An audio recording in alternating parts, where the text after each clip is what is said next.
छोटी सी दुनिया का जानू जर्मन। 80 और 90 की दहाई में पाकिस्तानी ड्रामा अपने अरूज पर था, जिसकी गवाही आज भी उर्दू शनास दुनिया के दूसरे ममालिक में दिए जाते हैं। लिखने वाले अपने लहू को सियासी बनाकर लिखा करते थे। किरदार ऐसे अदा किए जाते थे जैसे लिखने वाले ने उनकी असल ज़िंदगी के लिए लिखे हों। मोहतरम अब्दुल कादिर जनेजो साहब के नाम से कौन वाकफ़ नहीं। आपकी अदबी खिदमात के एतराफ़ में हुकूमत पाकिस्तान ने मुख्तलिफ आला अवार्ड से नवाजा। जुनेजो साहब ने इस दौर में अपनी नौयत का एक छोटा सा मज़ाहिया ड्रामा पेश किया, छोटी सी दुनिया पेश किया, जो कि इस ज़माने के मकबूल तरीन ड्रामों में से एक था, जिसका तज़किरा करते हुए आज भी चेहरों पर मुस्कुराहट आ ही जाती है। ऐसी याद बहुत ख़ास होती है जिसके आते ही ज़हरे लब मुस्कुराहट खुद ही आ जाए। छोटी सी दुनिया मुख्तसर दौरानिए का ड्रामा था और तकरीबन सारा घर एक साथ बैठकर देखा करता था।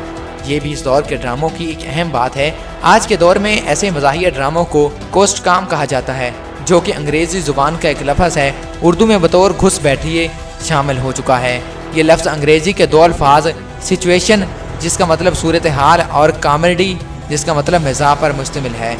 सिटकॉम की और वजाहत हैं, लेकिन इन्हें रहने दीजिए, बस इससे लुत्फ़ अंदोज़ होते रहिए। एक अहम बात इस ड्रामे के हवाले से आगाह करता चलूँ कि इस ड्रामे पर बर्लिन की यूनिवर्सिटी, जो कि जर्मनी में मौजूद है, कि डॉक्टर बेलन बासु ने तहकीकी मुकालमा भी लिखा है। ड्रामे की इस कदर व मंजिलत का सेहरा काबिल एहतराम अब्दुल कादिर जनेजो साहब को जाता है। ड्रामे की अहमियत का अंदाज़ा सामीन कराम को हो जाना चाहिए। मज़कूरा ड्रामे के तकरीबन तमाम ही किरदार बहुत नुमायाँ थे और हर किरदार के लिए मनवाने के लिए बहुत कुछ दिया था। ड्रामे को इनफरादियत दिलाने वाले दो किरदार थे। एक किरदार मुराद अली का है, जिसे यूसुफ अली साहब से निभाया था। मुराद अली एक पढ़े लिखे और समझदार नौजवान था, जिसका दूसरा किरदार जिसने इस ड्रामे को बुलंदियों पर पहुंचाया वो था जानू जर्मन। इस किरदार को निभाने वाले आफ्ताब आलम साहब थे। छोटी सी दुनिया अपने उन्वान की अक्कासी एक छोटे से गांव पर मुश्तमिल थी, जहां लोग बड़ों की इज्जत करते थे और एक दूसरे का ख्याल रखते थे। इस गांव में रहने वालों को पूरी दुनिया वही गाँव था।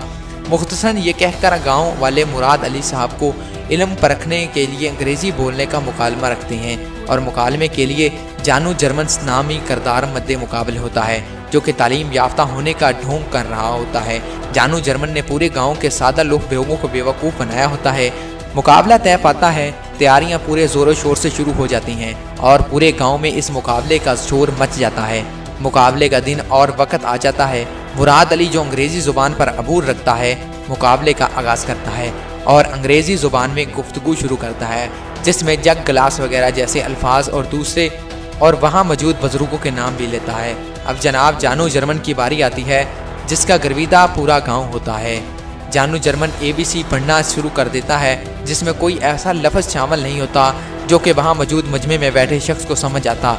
मजमे अनपढ़ था। जानू जर्मन की अंग्रेज़ी किसकी समझ में ना आई और जानू जर्मन अंग्रेज़ी दान यानी मुकाबले का फातिहा करार दे दिया गया और मुराद अली, जो कि एक पढ़ा लिखा शख्स था, इंतहाई महारत के साथ शिकस्त दो चार हुआ। जहालत पर खड़े मुआशरे में किसी किस्म की बेईमानी की अपील भी नहीं की जा सकती थी। बस हार तो बस हार। जुलाई में होने वाले 9वें आम इंतखाबात के नतीजे में पाकिस्तान तहरीक इंसाफ पहली बार इक़्तिदार में आई। पाकिस्तान तहरीक इंसाफ ने ना सिर्फ वफाक बल्कि सूबा पंजाब, सूबा खैबर पख्तूनख्वा और बलूचिस्तान में भी मखलूत हुकूमतें बनाईं। इन इंतखाबात से कबल पाकिस्तान तहरीक इंसाफ ने अपने सरबराह इमरान खान की क़यादत में इस वक्त की हुक्मरान जमात के ख़िलाफ़ भरपूर मुहिम चलाई रखी। इस मुहिम के नतीजे में ना सिर्फ मियाँ मोहम्मद नवाज शरीफ, जो कि पाकिस्तान के 3 दफ़ा वज़ीर आज़म बनने का एजाज़ रखते हैं, ना अहल करार पाए, बदकिस्मती से मियाँ साहब एक दफ़ा फिर महीना मियाद पूरी कर पाए। वजूहात जो मंजर आम पा रही हैं वो हर खासो आम से पोशीदा नहीं और किसी के कहने से सही को गलत नहीं कहा जा सकता और ना ही गलत को सही कहा जा सकता है। ये तहरीक बदउनवानी के ख़िलाफ़ थी, जिसकी गवाही पनामा पेपर्स की अशात के बाद ज़ोर पकड़ती चली गई। इमरान खान साहब की चलाई जाने वाली तहरीक, जिसमें डी चौक पर दिया जाने वाला एक तारीखी धरना भी शामिल है, मियाँ साहब की नज़र में किसी और की जानब से उनके ख़िलाफ़ होना था और इस बात का तज़किरा वो अपने हर बयान में करते हैं, लेकिन अभी तक वो वजाहत नहीं कर पाए कि उनके ख़िलाफ़ चलाए जाने वाला तहरीक की पुष्ट पनाही कौन करता रहा है। पाकिस्तान तहरीक इंसाफ का बुनियादी मंशूर मुल्क में इंसाफ की बहाली और ज़ाहिरी और बातनी बदउनवानी का हर जगह से खात्मा है, जिसके लिए उन्होंने इक़्तिदार में आते ही इक़दामात करने शुरू कर दिए हैं। इन इक़दामात नौयत बहुत तकतील है। सरसब्ज़ और साफ़ सुथरा पाकिस्तान और हरा भरा पाकिस्तान, ये इन चंद इक़दामात में से एक हैं जिन पर अब पहले कभी सोचा तक नहीं गया। फिर डैम के हवाले से चीफ जस्टिस साहब के साथ मिलकर हंगामी बुनियादों पर काम होना, घरों के हवाले से प्रोग्राम के इफ्तिताह, दर हकीकत ये वो काम है जो अगर पहले कर लिए होते तो हालात इतने बदतर नहीं होते। और सबसे बढ़कर लोगों को उनकी अहमियत का कुछ ना कुछ तो अंदाज़ा होता। तालीम को कभी भी आम नहीं होने दिया गया और मखसूस मकासद के हसूल के लिए अवाम में शऊर बेदार करने के लिए तालीम आम नहीं की गई, जिसका मुंह बोलता सबूत यही है कि कानून की बालादस्ती को चैलेंज किया जाता रहा, अदारों को अपने मखसूस अज़ाइम के लिए इस्तेमाल किया जाता रहा। वो लोग जिन्होंने शायद आला डिग्रियाँ भी हासिल कर रखी हैं, ऐसे ही लोगों की अहमियत में खड़े हैं। मुख्तलिफ किताबें भी बांटी गईं, लैपटॉप भी बांटे गए और यहाँ तक कि तालिब इल्म को वजीफ़े भी दिए जाते रहे हैं। ये वो सारे काम नहीं हैं जिनसे माशरत को नुकसान पहुँचा? यानी आपने इक़्तिदार को अपनी सियासी मुहिम चलाने के लिए इस्तेमाल किया है।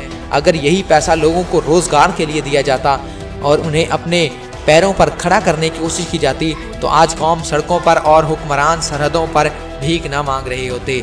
आज के लिए बस इतना ही। अगर आप चाहते हैं ऐसे ही मालूमाती वीडियोस हासिल करना तो हमारे इस YouTube चैनल RZ Knowledge को सब्सक्राइब करते हुए साथ मौजूद घंटी के आइकॉन को भी दबाएं।